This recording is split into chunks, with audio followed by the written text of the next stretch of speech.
Hamı İmam Hüseynə deyir ki, canım sənə qurban olsun. İmam Hüseyn Əbəlfəz ağaya deyir ki, bir nəfsi əntə, canım sənə qurban olsun.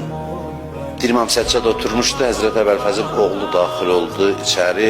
İmam Səccad ona baxdı, dedi ki, bunun atasına qiyamətdə, yəni Həzrət Əbəlfəzə qiyamətdə elə bir məqam verəcəklər ki, bütün şəhidlər onun məqamına qibt edəcək.